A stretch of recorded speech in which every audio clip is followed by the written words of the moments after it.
قائم مقام گورنر سندھ سید اویس قادر شاہ نے کراچی کے معروف روحانی مرکز حضرت عبداللہ شاہ غازی کے 1295 سالانہ عرس مبارک کی افتتاحی تقریب میں شرکت کی، جبکہ چیف ایڈمنسٹریٹر اوقاف فرخ شہزاد قریشی نے قائم مقام گورنر کا استقبال کیا۔ اس موقع پر سید اویس قادر شاہ نے چادر چڑھائی، فاتح خوانی کی اور ملک و ملت کے امن، ترقی اور خوشحالی کے لیے خصوصی دعا مانگی اور زائرین سے ملاقات کی۔ اس موقع پر انہوں نے ان کے لیے کیے گئے انتظامات کا جائزہ لیا۔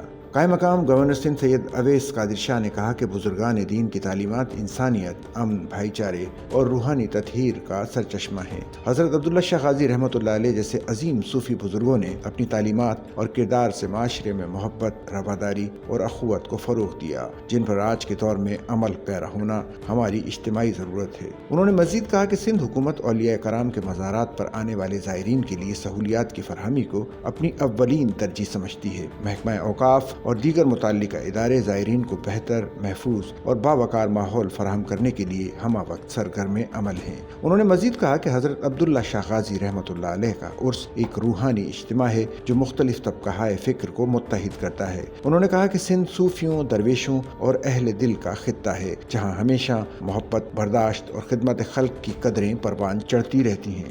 سچل نیوز نیٹ ورک کی ویڈیوز میں خوش آمدید۔ ناظرین، ویڈیو سے متعلق اپنی قیمتی رائے کا اظہار کمنٹ باکس میں ضرور کریں اور چینل کو سبسکرائب کریں۔